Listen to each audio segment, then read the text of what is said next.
Sonny embodies everything we look for in a commander on and off the field. So really thrilled, really excited. So please join me in welcoming Sonny Styles to the Commanders family in the DMV.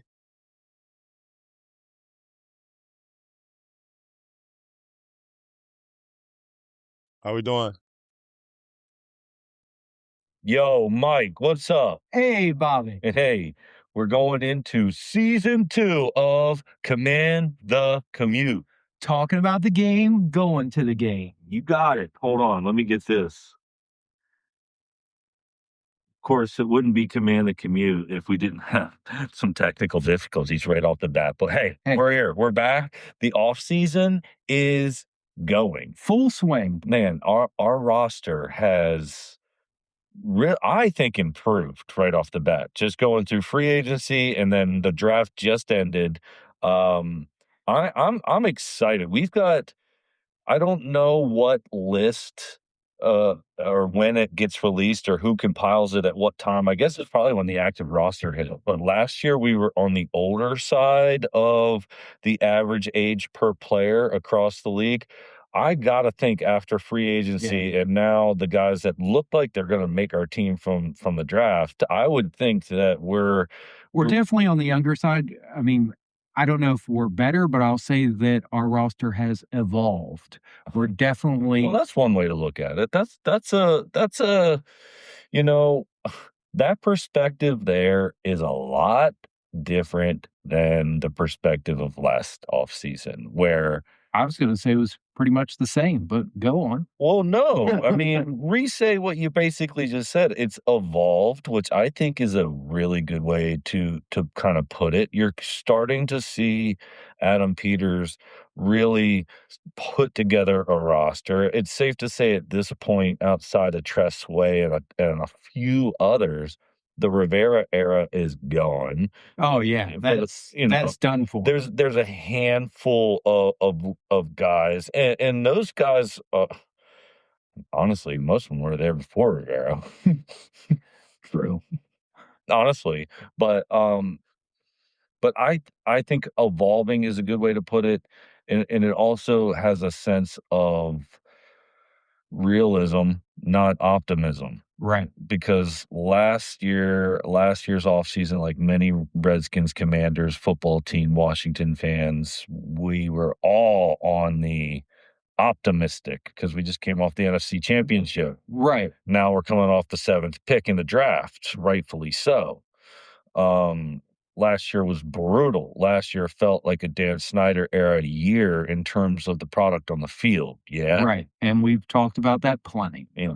So I'm super excited. Let's give everybody just a rundown of what to expect over the first episode here. Obviously, the name of the title of the podcast is We're on the Clock because the draft just ended. So super excited about that. We'll just kind of set the stage with Mike and I are not college football experts by any means. I wait until they're on my team until I decide to choose an opinion on those guys. As Maryland Terrapin football fans, it's really hard to get jazzed up about college football. You agree? I mean, I just almost wish I could pick another college team to get behind just so, and a good one. I don't know which one I would I'm pick. not invested enough to care about college sports as a whole. I would like to be able to track a college player and then like through the NFL. Like I know a lot of people do. I mean, a lot of people are huge college football fans and they know all these prospects and watch the combine and all that stuff. And that's wonderful for them. Yeah, I just can't. I mean, I can't choose to know your name until you make my fantasy lineup for the most part, unless you're on my actual team too. Right. So obviously going to talk about the draft. Want to talk about free agency because we haven't had an episode since we had all the free agent signings, which, hey, I'm looking across the board there at all the NFL, ESPN pundits out there, and our free agency class or draft or free agency was was all really good, graded very high. Everybody's looking at all of our A moves. well-rounded draft was what I saw. Well, draft and free agency is, and from what I'm seeing in the early parts of the overall drafting grades, which we'll look into. But we'll look into free agency, and then we got some NFL news that we're gonna talk about. I mean, um, there's plenty of things to talk about around the league, and one being like, are we journalists? That's a strong word. I mean, we are. We are We have a podcast, and a lot of podcast people are media, and I guess in some sense of the Bill of Rights, we're all journalists, you know? I mean, Freedom of press? yes, but I wouldn't define us as journalists. We're just We're not breaking any news. no, we're opinion media at most. Right, right. But if we were journalists and there was a female head coach out there, we still probably couldn't have an affair with her. No, no, absolutely not. So we'll get into Diana Rossini and like right about Yeah, we'll get into that a little we bit. know 'Cause that's going on. man, that has really dominated the news cycles here in the sports world, especially in the off season of the NFL, where the only thing is to talk about is the draft and Mike Vrabel and Diana Rossini. And some of the videos out there are just Damning to say the we'll get least. into it, I guess, a Yeah. little bit. So let's get right into the 2026 NFL draft. We had the 7th pick, and Sonny Styles, the guy that we took. Where's my phone? Don't know. Thought I brought it in here. All right, we'll pull up our picks. Oh no, my phone's recording. That's Yeah. why. There you go. Where's your phone? It's in my pocket. All right. Sonny Styles is the first pick. I mean, his his attributes that stick out right immediately is like his size for a middle linebacker. He's 6'6", and I'm calling him 6'6" because I saw that he was 6'5" and 7/8. Yeah, just round. I'm rounding, but then the question is, with these football dimensions, have they already rounded? And we're re-rounding. Is he actually 6? It doesn't matter. Doesn't matter. But he's huge. He's 245 pounds. He runs a 4.4. He's tied for a combine record in like the long broad jump. I mean, we've got a really, really athletic middle linebacker. He used to play safety, and then so, like, when he started college, he was 6'1", 185 pounds, and was a perfect safety, and then just kept growing and growing and growing, and now he's 6'6", 245 pounds. Well, imagine once he truly gets into the off-season workout and begins to bulk up to NFL standards. Well, I think that is NFL standards. I mean, he is a monster. I mean, the only thing that I wouldn't be shocked with is if this guy keeps bulking, then you start to his position becomes one where his hand is in the ground. Right now, he's still lanky and long, and the 245 looks still as a huge middle linebacker, but that's his athleticism at that middle linebacker. But I like it because his experience as a safety and his athleticism. We got a middle linebacker that can cover, where Bobby Wagner, he was a tackling machine and was stopping people in the A, B, and C gap, but if it was a passing down, we really didn't like seeing Bobby Wagner in the game. No. Which, to kinda wrap up the 7th pick, I think we still gotta talk about Bobby Wagner because do do we s I is there still room for him to be re-signed, or at this point, is it wasted money? And I guess it also depends upon Bobby Wagner's mindset. You Does could he wanna be re-sign a him and use him as like a part-time player on like maybe first and second down or something, you know. Well, that was what I was getting at, like, is that what Bobby Wagner wants as a 36, 37-year-old linebacker? Maybe he wants to take that more Von Miller role and kinda come in on downs and mentor and, keep playing because he's got the drive to do it, but or does he want to go be with a contender and play every snap? I mean, we'll find out if we're able 'Cause to there's re-sign him. because well, and that's why I mean, but it's up for debate, which is why but I think the first question is there room for him? We're also gonna get into our free agent picks, and we took a guy, Leo Chenal, which we'll get into because he was one of my favorite free agent signings just from the things that I've seen and how pumped up he looks, but, um he plays in the middle of the field as well. Now, depending on what kind of packages that we're in, and it seems like the defenses in the NFL, what I kept hearing throughout the draft was like a positionless defense. I kept hearing that term all weekend as they were talking about certain players. Um, because there are these athletes where you're like, is Micah Parsons a defensive end, or is he better suited as a middle linebacker? But, like, he can kinda do it all, you get Mhm. these mix matchy players, um, where you're like, "What position is he?" Doesn't matter, he's a hybrid, he's a defender. He's on that side of the ball, and he can play wherever you want him to. Well, I think the league, as you just sort of alluded to, that's kind of what the league is evolving to, the more plug and play type players than, I'm a one trick pony. I can do this position and only this position. Right. I think the league is just evolving to where you need to be able to do multiple different things depending on what your playbook calls for. Now, his highlights don't really show him, as, like, the big, like he doesn't come across the screen the same way that Sean Taylor did, but I like a freak athlete that plays that middle linebacker, like middle of the field. Sean Taylor was middle, like safety. Mhm. So of course he's one of my favorite players, so I'm always going to think of him when I'm looking for, and this is really what we're after. And people are debating, what should we have taken someone else? Da, da, da. Like, I don't care who we take. I just want him to be a playmaker on the defensive side of the ball.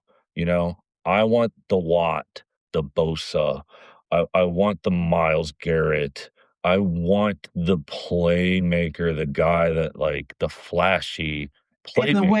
of course, we talked about this, but the way we played last year, like, I see no problem in shoring up the defense in the way that we did. I mean, we needed to. So, and at this point, who are we to not trust Adam Peters to make the right decisions? Right. I mean, he's we talked about it before we got on air. He's newer to our team. He's getting his footprint in there, and he really hasn't done anything, I think, for the fan base to distrust him. So, you know, he had one good season and one bad season. So this is the season that, as we've already talked about, makes or breaks Yeah, the I think there's been some things that make you raise an eyebrow, and we've kinda like, but we're not in the room, we're not in the building. right. We don't know the other conversations happening behind the scenes with other teams. We don't know how the players are reacting on a day-to-day, and, it's a simple thing when you're just like, "I just want guys that love football, wanna be here, wanna work, and like, buy into our mission." It And the people that we've signed, if you've listened to their, press conferences, they're thrilled to be here Yeah. for those kind of things, the culture, the locker room, the whole deal. There was only So 1 or 2 free agent interviews where I kinda was getting the feeling like yeah, they woulda went anywhere but this was the best deal they could get.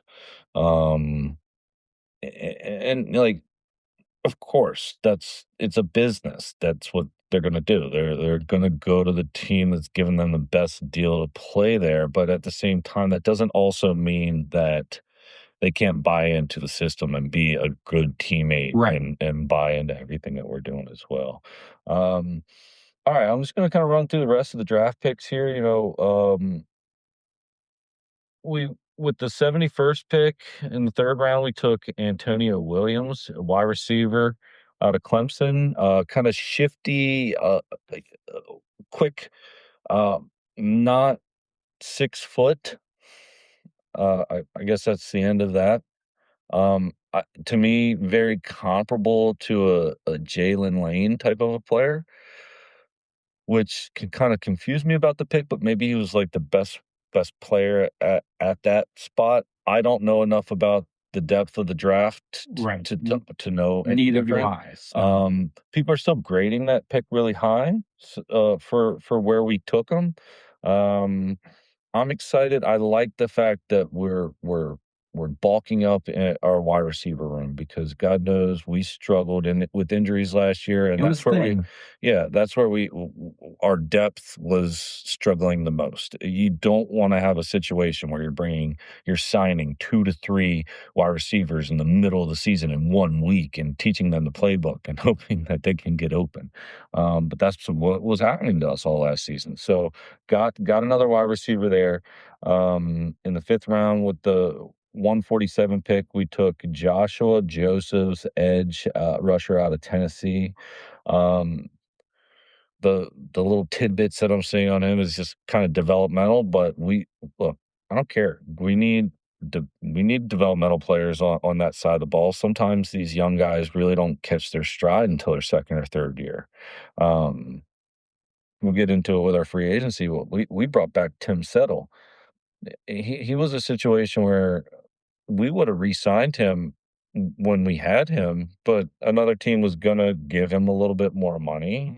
But he's a proven vet at this point, and so much so to where he's gonna be a pretty big part of our defense, I think, on the defensive side of the ball with Duran. Um, After that, in the 6th round, we took a Penn State running back. I'm gonna mess up some of these guys' names until they start scoring touchdowns, like, they don't really have a need Yeah. for me to know their names, but Katron Allen? Katron, Megatron? Katron, I like it. Yeah. Um, w Offensively, another position group where we were all banged up last year. Really struggled with Eckler going down week, whatever that was, 1 It or was 2. early. It was like week 1 or 2, right? yeah, it was within the first 3 weeks, I'll put it to you that way. Yeah, yeah, yeah. Um, and then kinda finished, round 6, we had another pick, we took a center. I mean, we need depth on the O-line. 6th round pick for a center. Hey, I don't know how many centers got drafted, but I I think 6th round is where you go with the heavy guys. Um, I really do. You're gonna find depth with the heavy guys, especially where they can get developmental too. There's a lot left to learn, and you change those guys' diets a little bit from the calf food to an NFL diet and get them in the weight room competing with our D line. I have always thought that in the later rounds, like, why wouldn't they just go O-line, like, take the best offensive and defensive linemen that you have, Right. because that's where you need the most depth throughout the year. Um, but we didn't do that with our 7th pick. We took a quarterback, another guy who I can't name, I can't pronounce his name, Ethan Kamanis, with the 223rd pick out of Rutgers. We re-signed Mariota. Yeah, which is why one of many reasons I think that was a wasteful pick. You should have went with a kicker, a punter, anyone else but a quarterback. You didn't really need a quarterback. If you thought that I think it was a wow, look at that catch. I think it was just a wasteful pick. I think it was a stupid pick. I mean, I don't see the need for it. I just don't. Well, let me put it to you this way, like, just in terms of like, in the 7th round, these are guys that may or may not make the team. Yeah? Oh, he's not going to make the team. I'll tell you that right now, and I don't even know who he is, but he's not going to make the team. Okay. Let's say he doesn't make the team, alright? You still need a 3rd quarterback going in training camp, and if you've got a guy that you think maybe Maybe, there's a little he's a quarterback too, because he in the 7th round quarterback, another team would have definitely signed him as an undrafted, uh, free agent, an undrafted rookie. So, if you can draft him and you don't need to compete with other teams to sign him as that 3rd spot, then draft him. Then you got your guy that you're gonna at least take in the training camp. Right? Right. That's the opposite. That's the answer to your question. That is the opposite way to look at it. That's the only upside, right? Because if he goes undrafted, then anybody can get him, right? Yeah. But to your point and my point, why not just take like the best right guard available? Why not just take the best Exactly. defensive tackle available? Shoot, why not take a kicker? Even, like Yeah. take a kicker in the 7th round. Nobody's going to blame me for taking a kicker. It just seems of all the positions to draft, why? But I understand what you're saying. I just don't agree with it. I mean, we don't to my knowledge, I don't think we other than Jane Daniels and Marcus Mariota, now those will be the only guys that matter on the starting day roster Right. because we've proven that, like, even if we had a 3rd guy like Sam Hartman, right? Even if you do draft a guy and develop him up and he doesn't make the ASTA roster, but he's good enough in the locker room. He seems like a good guy, good teammate. You still need a practice squad guy. You Right. need a scout team guy. But to our argument last year, why have Sam Hartman on the team if you're just going to bring in Josh Johnson Yeah. or somebody else to start in front of him? He's been on your team. He's paid your dues. We're 4 and whatever. Like, Yep. why? Exactly. So, but it's a difficult spot there. I mean, who knows? Maybe he's the next Tom Brady. We took him in the 7th round. Another way to look at it is there's never a shortage of having too many good quarterbacks on your team. Like, that's a good problem to have. But we've never had it. Right. We've never had that issue. So But yeah, I mean, from what I've seen out there, everybody else thinks that our draft was good. I hope that these guys are good. I like the positions that we drafted at the round that we took them outside of obviously your in mine. But I don't feel strongly enough about that opinion to really bitch about a round 7 pick. right, like I just said what I said, but that's the end of it. Right, Like, yeah. But we got a running back, we got a wide receiver. I mean, we really spread the draft across the position groups, which is good. You don't want to be too young at any one spot. Right. So now let's talk about what really matters, and that's next year's draft. Oh, yeah, because next year is in DC. That's right. And we are definitely going. And One way or the other, yes. dude, why did it not even occur to me that there was like a whole NFL draft thing inside the stadium? It looked like they had the whole draft on the Jumbotron and everybody was just drinking beer, enjoying themselves on the field. Why didn't I know about this? Well, they do something like that every year, but it's usually For season ticket holders. but We no, are season ticket but holders. for like general pop, I think. But they usually do it not day one of the draft. It's usually like yesterday, Saturday. It's a Saturday We thing. missed out on that, but I did see from the Pittsburgh draft one, seemed like they had a shit ton of people there. They did you want to know the attendance number? Yes. Because Washington is already under pressure to beat this number because Alright. it's a new record in draft attendance, 805,000 Wait. Hold on. over 3 days, 805,000. That's what Pittsburgh was? Yes. Okay. Oh, over 3 days. Yeah. Okay. I had to kinda regulate that, as you Over said. 3 days, 805,000. I guarantee you the target attendance for DC is 1,000,000. Yeah, yeah. Woo! Guaranteed. I bet you the target is 1,000,000. We'll be there for day 1. And with it being on the National Mall, and They can fit that many people. I mean, you're gonna have the National Mall, you're gonna have the stadium, event like they always do. So I think a million. I think they could do it. I think if anyone could do it, it can be DC, just because of the way that because the renderings have already came out. Yeah, they look awesome. So I mean, it's all in how they stage it and set it up, Yeah. and how many across DC, how many other, for lack of a better word, satellite locations they have. But I think they could hit a million. I think so. And of course, the NFL wants that to happen. They want Washington to start to buzz because the new stadium, Right. and obviously our new uniforms. We'll get into that towards the end here. I want to Yep. talk about free agency next. But next year we're definitely going to the draft. I cannot wait. That's going to be uh, because Pittsburgh did such a good job with their picks and some of the players that they brought back and the way they started the draft. And I did notice that Pittsburgh had the same deal. I guess season ticket holders were watching the draft from the Heinz Field or whatever they call it now. Yeah, there were people in the stadium, and then everybody else was, under the You know what I did notice all though? that. So In large parts, it as they were scanning the crowd, I didn't see as much beer holding as I thought.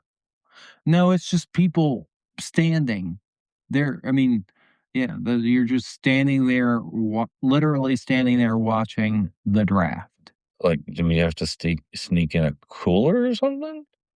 They don't I have bars set up everywhere? I don't know, but We're gonna have to figure that out. We're gonna have to read into that before next year. but as season ticket holders, we could probably just watch it in the stadium and But have do we access. want that though? Do we want that?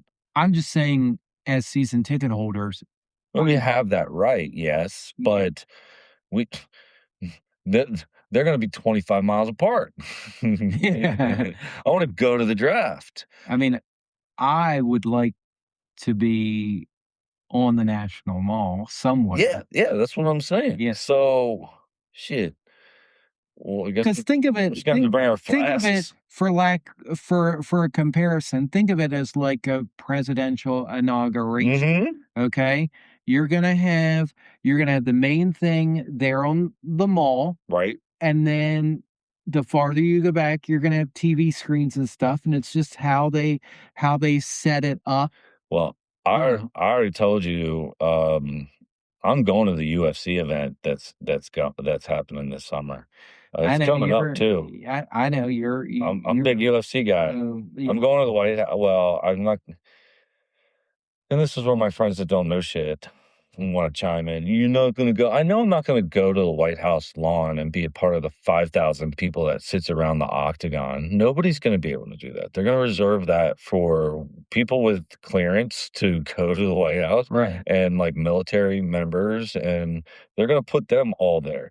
But then they're going to have a bunch of other locations around DC with screens and everything. I just want to go. I don't care. I don't care if I'm not gonna see the octagon. I wanna be a part of the experience. It's like people like, if you knew that the Thrilla in Manila was gonna be such a big fight for years and years to come, and you had an opportunity to go, like, why wouldn't you have gone?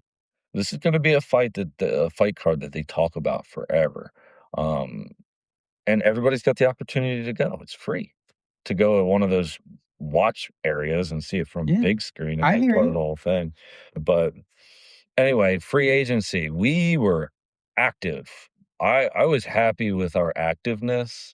Um, didn't really get a name that I was immediately familiar with, you know? Yeah, me either. You know what I'm saying? It wasn't like a splashy signing.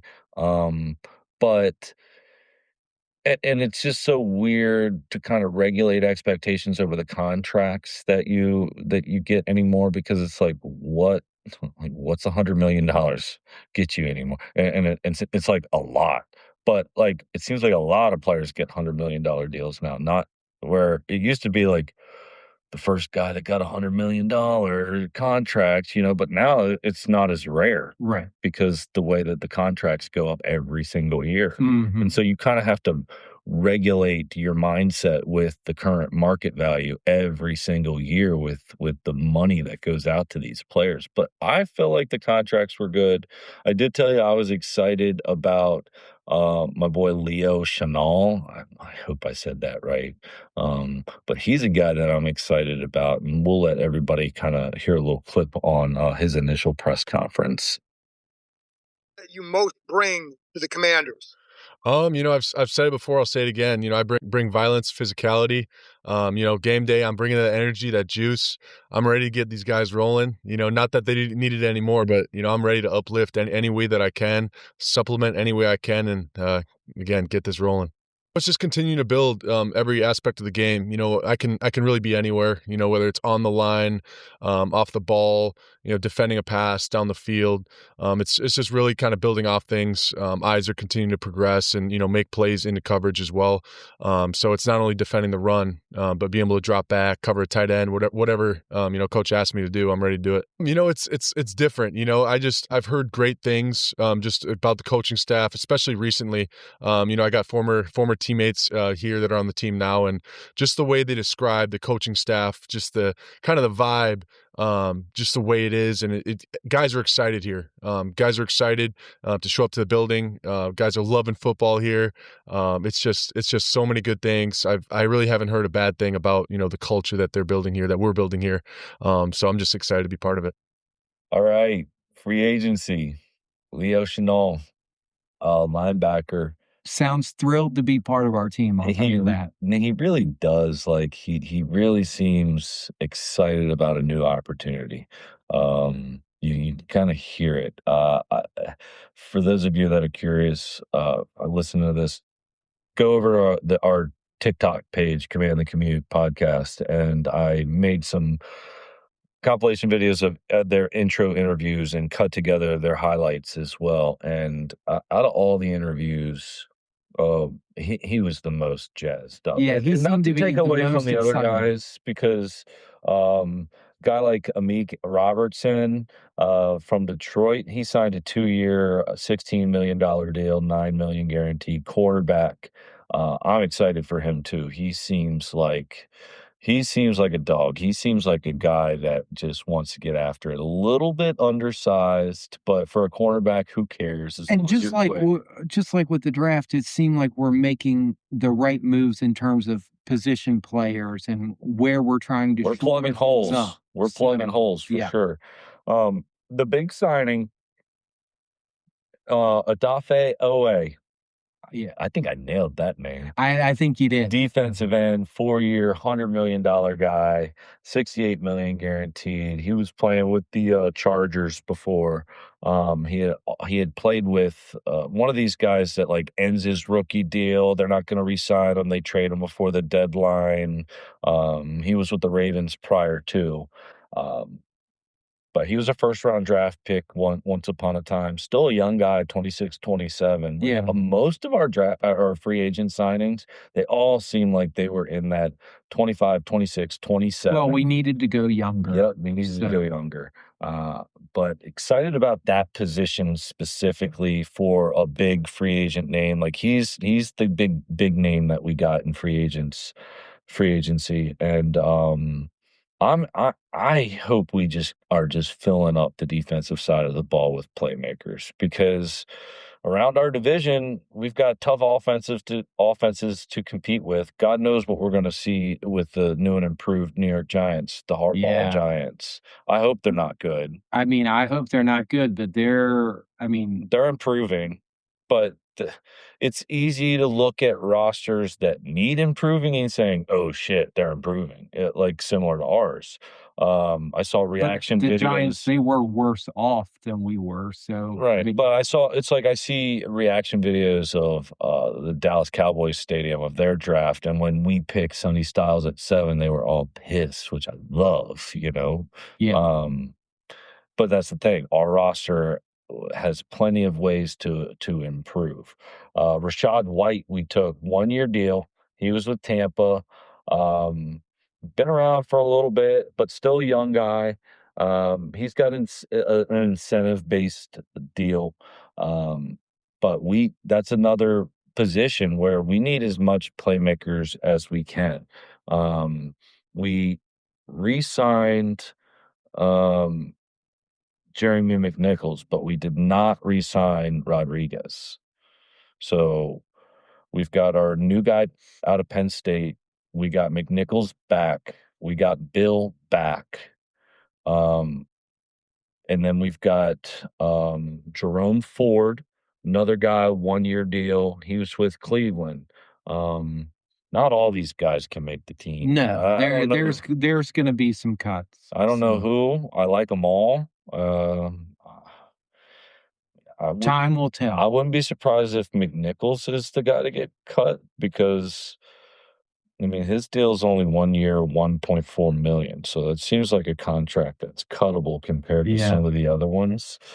Ford's isn't that much more, but there's something to be said about like the guy you don't know versus the guy you do know is like a little bit more upside with the guy Right. you don't know. Like, let's see what he can do. Just See depends what they see when you get to training camp and all that kind of, Yeah, maybe what do McNichols they doesn't come see? back the same way. At this So point, it doesn't look like we've got any room to re-sign Eckler.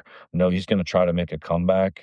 There's definitely a running back room out there that needs him. He's going to get the veteran minimum, but I don't see us re-signing him. As much of a fan as I am of him, I don't see it. We obviously re-signed Marcus Mariota, 1 year, $7 million. So maybe this is where your 7th round draft pick is in need. We're gonna need a backup quarterback at some point. Mariota's not gonna be around forever. Van Jefferson, wide receiver, another 1-year deal, 1.4 million.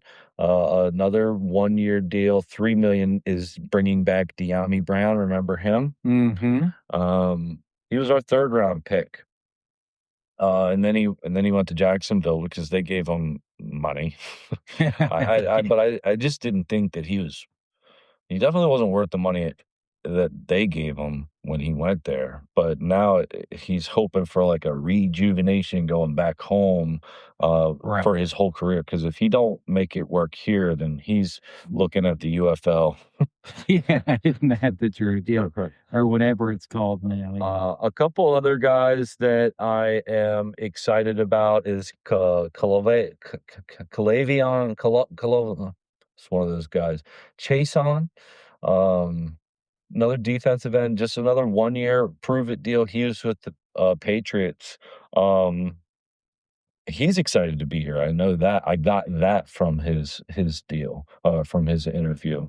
But it's just a 1-year, 11 million. Prove it. If you don't prove it, you're out of here.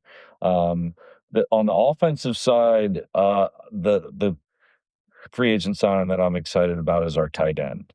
He kind of answered our question with what was going to happen there. I'm still not ruling out Ertz coming back. But he'll be maybe a end of training camp signing and start the season on the pup list and stay there until we need him kind of a signing. I see that. I'd be okay with that. I mean, Bring the guy in the building, let him continue to rehab, give him a because he place actually to wanted play. to. He actually wanted/wants to be part of our team. Yep. And those are the people that I want. Right. If you actually want to be here and you're a pretty good player that actually can contribute on the field, then we should find a place for you. If you actually want to be here and we think that we can do something with you, right, find room for him somewhere. But to say that, the guy we're talking about, Chig Okonkwo, tight end, 3-year, $30 million Tennessee Titans. So he's a guy that they believe in right off the bat. He's going to be here for 3 years, $10 million a year. He's got some incentives in there per year that bring him up to $10 million a year. But I like everything that we've done. It seems like we've plugged a lot of holes in our roster with some talented young veterans across the board. Anything that you have to have to add or anything you wanna say? I think we've covered that topic and I can move on. I'm going to, once we get in season here, I think, Mike, give me your thoughts on this. I would like to add a segment to the podcast that's gonna be centered around, the depth of the roster. So we'll get into it into training camp. We can kind of talk about who makes the team, who's going to start at specific positions, and then as we get through training camp, we'll talk about those bubble players, and then throughout the season. I'm curious where the snap count goes on certain position groups, specifically wide receiver, and then all entirely on the defensive side of the ball. Because with wide receiver, you know exactly where they stand based upon the snap count. And then with the defensive side of the ball, I'm curious which players aren't necessarily starters, but are getting more playing time based upon certain packages. I want to dive into that. So just a little teaser. Sounds like a thrilling conversation already. All right. Next, I want to get into, and I'm surprised that we've been able to hold it off this long, but the new uniforms. Yeah, they are awesome across the board. It seems like our assumptions from last year for the white throwbacks being our new whites is correct. Yes. Because I haven't seen any of that old Commanders cranberry white Yeah, bullshit. thank God that's gone. And then our burgundy is coming back. It's old school burgundy. It's coming back to the traditional Redskins looking burgundy, golden white stripes on the sleeve, which and the gold face mask on the burgundy helmet. Can't forget that. With the yellow stripes and all that. Yep, we've got the W on the side. And then the black, they changed up our blacks again. The black look awesome. Chef's kiss And to it the fits black in uniform. so it's a simple design to the uniform. They're not flashy in any which way. Yeah. They really let the color scheme speak for itself. But the helmet. And then the black helmet, they've got that spear coming through the W. Yeah. I love it. I love everything about it. Do you wish that they would have put that spear through the other W on the other burgundy helmet? Because it's just the black that we're seeing the spear. I don't mind it just being a black uniform specific thing, only because the helmets that we're using for the white and burgundy uniforms already have the Redskin, trifecta on there. So I'm okay with the way they have everything thus far. And I'm okay with it. The only thing I haven't seen is do we have gold pants? I have not. No, I have not seen. No, that's my favorite. I have not seen. That is my favorite. Burgundy jerseys, gold pants, and something else that is, if you really think back and just close your eyes and think of like a traditional Redskins uniform. But to their defense, I don't think they told us what. Of course, we know the three uniforms, but I don't think they've really told us what the pants combination is going to be for the white and burgundy uniforms. So maybe, I doubt it, but maybe you will get the gold pants. I don't think you will, but the socks. The socks is another staple to our uniform that I think we have also forgotten. Yeah. And this is just me being really, really overly picky. And I don't give a shit. I'm allowed to be overly picky about the socks because they took everything away from us, Mike.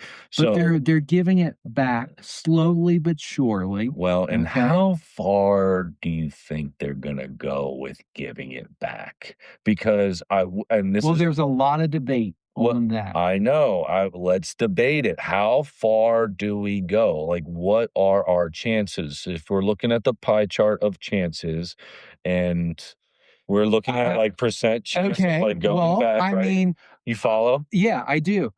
I think because it doesn't say Commanders at all. Anywhere on the uniform. I think within now what will be 3 years under the new ownership that we've gotten this far down the pike, and I didn't really think that we'd ever get this far.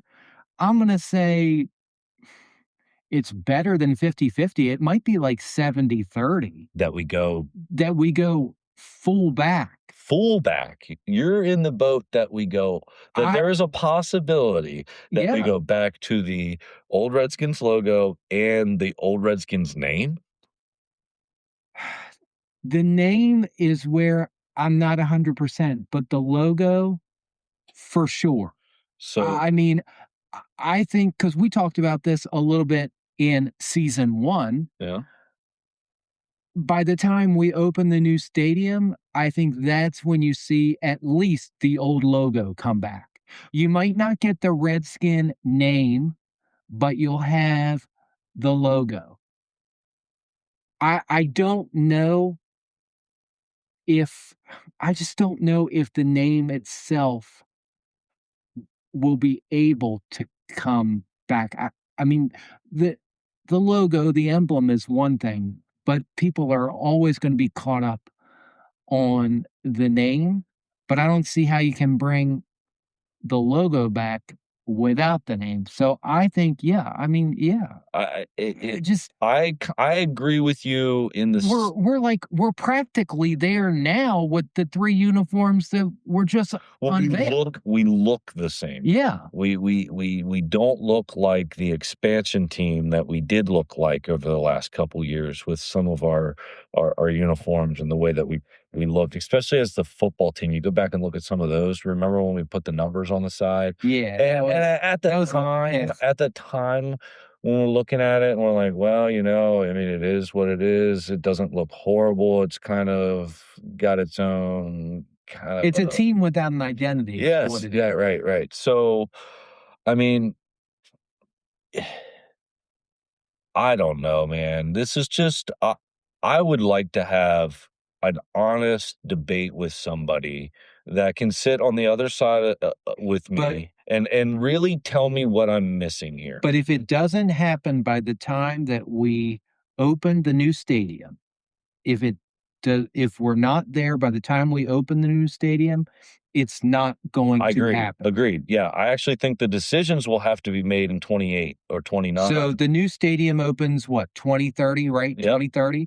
So that gives you 4 years. No. See, that's my point. The decision will have to be made by 28 because this stuff takes time. Now, whether or not they release this decision to the public is a different conversation, but the internal decision of changing the name and the logo and all that will have to be made by 28 because you got to think about the renderings that we're seeing now. The design is underway and they're going to start to get these marketing teams in here to give us new renderings of this is where the logo is going to be and this is what the field design is going to look like and this is going to be. Well, we already know from the renderings that are out that the exterior of the stadium is at least going to have the W that's on your head. It's going to have that, which I think is totally cool. Yeah. But yeah, if it doesn't happen by the opening of the new season, the new stadium, no matter how you have to time that out from a logistics standpoint, then it's never going to happen. Right. And if that's the case, maybe this is the closest we ever get. I don't know. Time will tell. We still have, by your timeline, 2 years to figure this out. But if it doesn't happen by the opening of the new stadium, it's not going to happen. Right. And whatever we are by 2030, that's what we will be. But you see my logic in the sense the rest of our lifetime. I'll put it to you that way. No, we both agree that the new stadium, that time frame of when we're in there, that directly correlates with the same conversation we're having about the brand and the logo and the name. So we both agree there. And do you agree with me that, like, look, they're going to be building new roads, right? And they're going to be naming these roads. Is it going to be Redskins Drive or is it going to be Commanders Boulevard? You know what I'm saying? Right. Yeah. These decisions don't happen in 2030 when we kick off. They happen years before. Maybe. And the same thing with the marketing and all the renderings that we're seeing now, those are just renderings. But by the time the boots hit the ground and they start swinging hammers, right, that's when things are really getting finalized. Right. Yeah. Like, if not if not well before then, just because these things need all the stamps of approval, and everybody from a corporate world knows how many people need to stick their nose in specific plans and get their signature on it, right? So, But I do agree that, like, okay, however your main entrance to the stadium is, that should be, Commander's Way or Redskin Drive, whatever.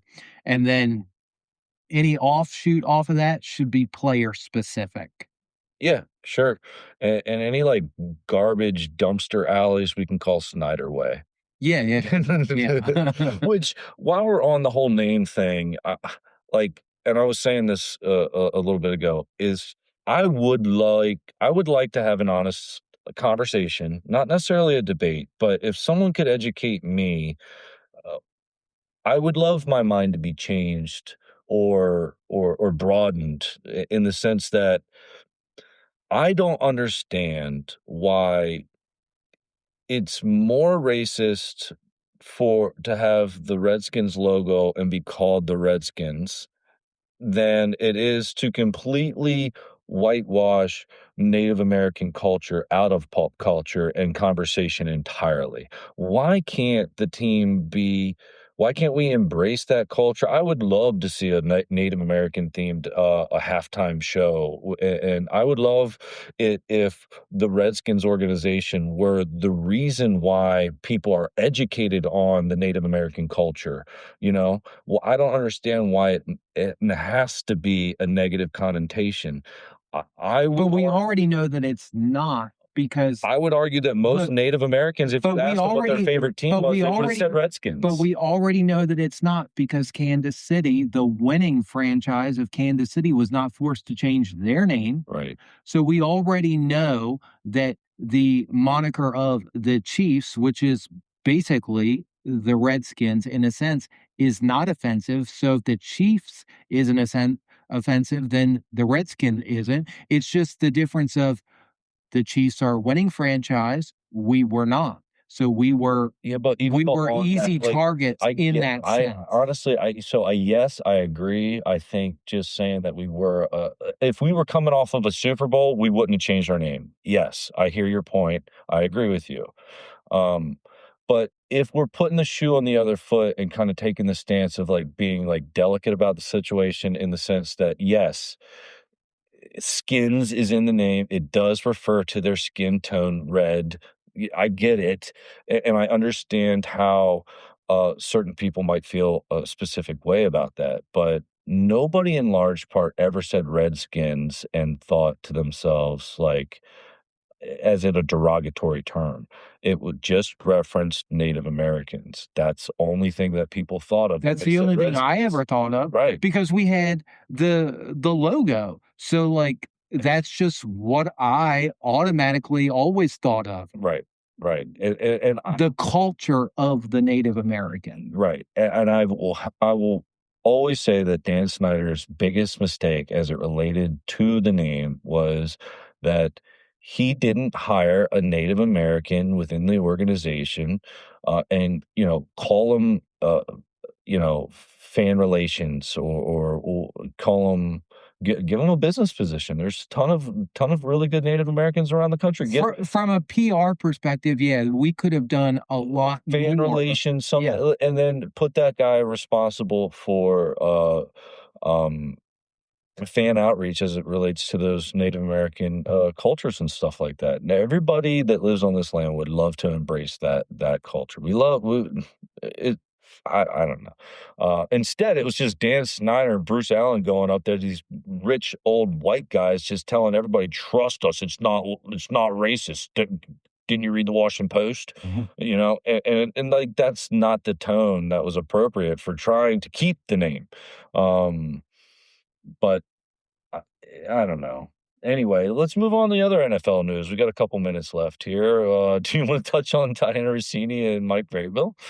I mean, They're definitely they're definitely doing something. Yeah, We'll and keep it it looks like PG. for some time, and the Yeah. internet is undefeated when it comes to this Yeah. kind of stuff. They People are going back and tracking all of her clips that she ever referenced we will husband just or Mike we will Vrabel. just say that I will say, I won't speak for you, but I will say it is clear that, for lack of a better word, and we are on a recorded podcast, and I'm not trying to get us canceled just yet, they have been intimately involved for some time. Right. Okay. And the fact that he had to miss day 3 of the draft to seek counseling, that's code for, basically marriage counseling or whatever. Okay. So they've definitely been doing something for a long time. Before she loses her job, but there's And like a no, she already journalistic, did. yeah, but there's like a journalistic integrity So, ethics involved in her side of things.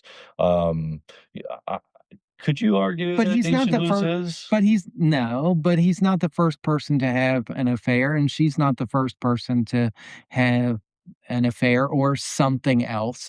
So, The only thing that gets sketchy about it is like you start hearing these reports come around about how AJ Brown's unhappy in Philadelphia, and that whole storyline just wouldn't shut up all throughout the second half of last season. Right. And then you start to ask yourself, he's a Patriots fan, and you wonder if during bed talk could you stir the pot there a little bit? We really like to get that player, and it's like there was definitely some bed talk. that's where the integrity part comes into play. You're like, yeah, well, you can't do that. You can't be changing the league like that. You Yeah. know, I mean, anyway, but it has really dominated the news cycle here. Yeah. That's all anybody. I mean, that's about. outside of the draft, that's the big off-season story for sure. Yeah. So, The only other thing that I want to kind of touch on here, I just feel it befitting in episode 1 to just put this on the record for season 2 of Command the Commute podcast. So, Okay. Do you think, like, what are the chances, or nah, what am I trying to say here? What is the warmth of Dan Quinn's seat coming off of last season, right? So we've already talked about that. well, I want to put it on the record again. So how warm is it? Like, how many losses does he On a get? scale of 10, I would say 6.5. Okay. 6.5 on the warmth. On the warmth. 65 degrees. If 100 is when he's getting up and out. Right. All right. So Now, if it's not toasty. Right. Comfortable. Now, we certainly hope that this isn't the case, but if we have another season like we did last year or worse, he gone. Well, Gone. I would argue that and that's why I phrased it as how many losses does he get? Because if you're right now, his coaching record for us is legit at like 500. Yes, but I'm just saying, if we get off to a 1-5 start next year, then he doesn't make it through the season. No. Right? If that's your start in the first 6 weeks, yeah, he's gone. He's gone by week 8. Right. I think if we finish the season at 8-9, he keeps his job. Yes, I'll agree with you on that. If we get to 10 losses, he keeps his job through the season, but he might not make it past. Agreed. Yeah, maybe it's not a Monday firing, but it might be a Wednesday. It might be like a Wednesday, Thursday, Friday. We'll yeah. see. One of We'll those see. things We'll where see. they have extended discussion. Right. Yeah, but yes, Okay. I agree with you. So we're on the same page then as far as Dan Quinn's hot seat and where we think. Of course, we hope this doesn't happen. 100%. We hope that everything that happens this season is very similar in trajectory as the feelings we were getting in year 1. But just like with the new stadium talk and the everything we just talked about with the name change and everything else and the new ownership, like, we need a winning franchise going into a new stadium. So if we're going to go into a new stadium, we have to have a winning franchise if we want any shot of changing the name and all that stuff that we just talked about. And by all means, don't wait for the stadium. Have a winning, be good before they go. That's my point. Yeah. That's my point, is that Josh Harris and that ownership team, they're not going to, for lack of a better word, they're not going to dick around going into a new stadium that costs, what, $6.8 billion, something like that.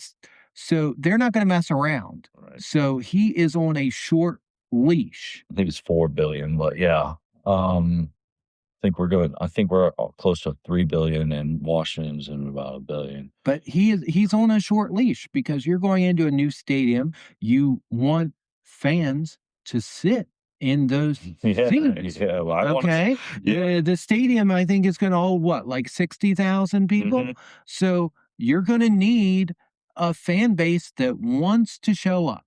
Yeah. Yes, you and I, we're already going to be there. We're going to keep our season tickets in one form or another. We're already going to be there. But not every fan that attends a Washington game is a diehard fan like you and I. Right. You need that We'll go in the rain. There's other people. You need the casual fans that are in the DC metro area. Yeah. So in order to do that, going into a stadium that you have to pay for, okay, you have to justify, you have to have a winning franchise. Yeah. And if he's not going to do it, we're going to get someone in there who can. Right.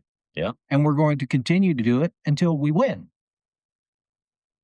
Well, we will see with Dan Quinn, seat a little warm, new coordinators, new coaching staff, new players. I mean, it's another fresh start in many ways, and we're really just hoping that Jaden Daniels can replicate what we saw. And just like we talked about at the end of last season with the new coordinators, that's all on Dan. Oh yeah. If they don't work out, yeah, his future is literally in their hands. Yep. So they better know what the hell they're doing, or they're all going to be gone. Yeah.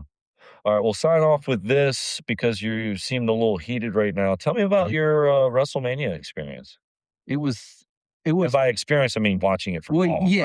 Because I lead people to think that you went. No, I did not go. But you're a fan of wrestling. Yeah, and I don't plan on going to a WrestleMania until we host one in DC. All right. And I'm going to drag your ass to it. I'll go. But it was one of the worst WrestleManias I have ever watched. The matches were too short. The only matches that truly mattered were the main events, but everything else was too short. They were under your average match, including entrance, lasted like 8 minutes. Oh, were they just trying to shove as many matches in as possible? That and commercials. Oh, wow. But it was one of... Where was it at? It was in Las Vegas at Allegiant Stadium. Yeah.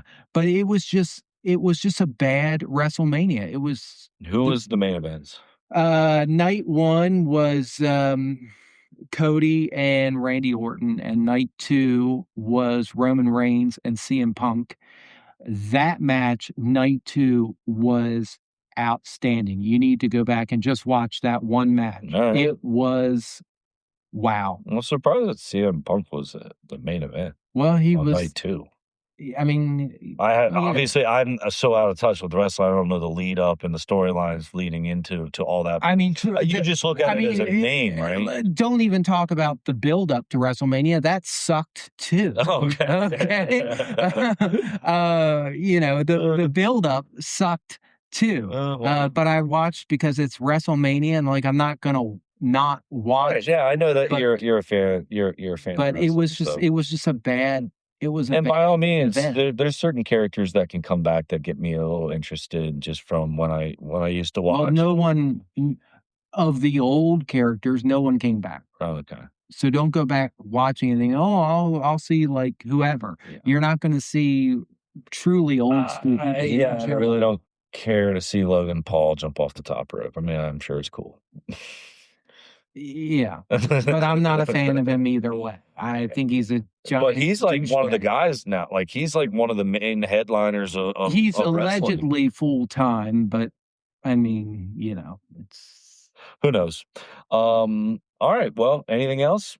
Let's go O's. Yeah, let's Two go. games, Yeah. two games under 500. Let's still early. Oh, we weren't the only team to change uniforms. Apparently, the Ravens also changed their Yes. uniforms. I'm saying this specifically for Tom, who I know will be listening to this, Yeah. and he'll have to tell us on a future episode how they actually changed their uniforms because I saw them and they look exactly like the same uniforms that they've had for like the last forever seasons. Put any number you want on it. All right. So Well, I don't. I'll speak for him. I know they probably what they do. They probably changed the font. Did they go to Times New Roman? I will speak for Tom and all other Ravens fans listening.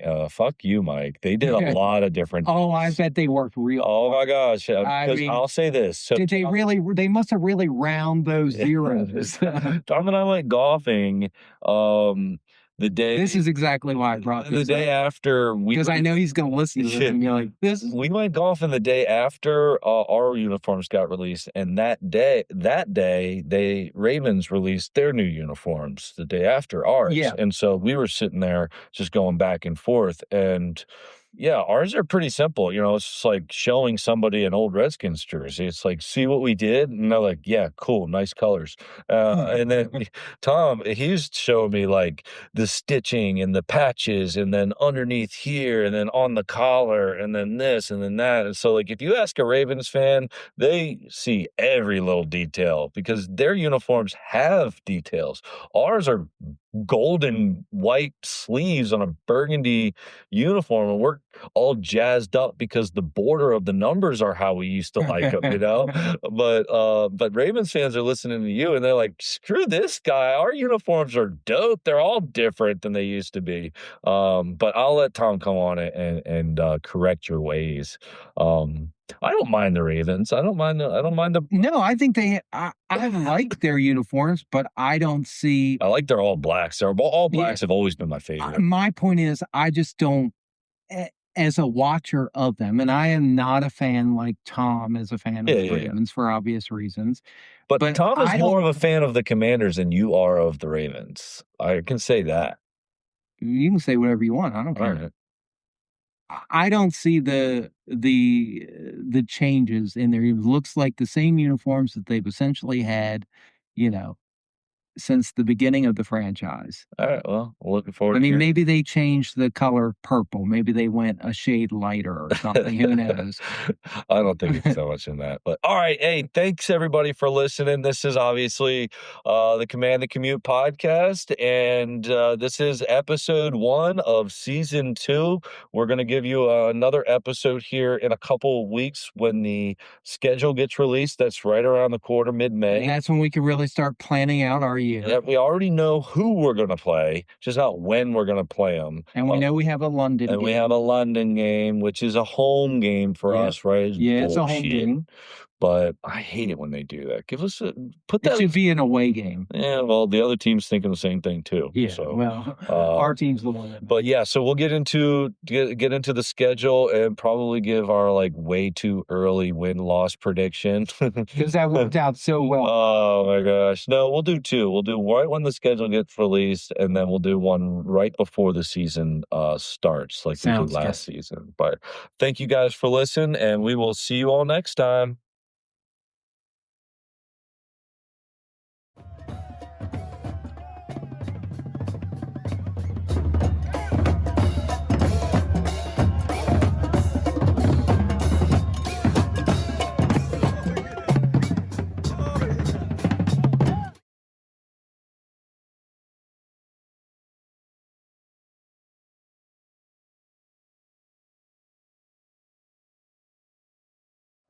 Give me a hell yeah.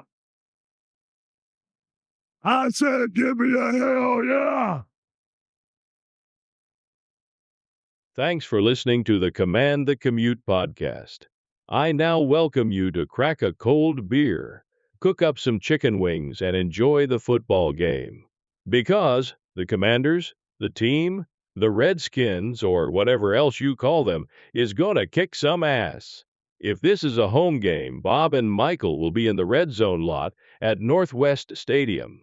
We encourage you to come to our tailgate and say hello. If you are still listening to the podcast, wow. You are an extremely loyal listener. I wonder how much longer you'll stay. Hey, I've got a question. How much wood would a woodchuck chuck if a woodchuck could chuck wood? You've got mail. Goodbye.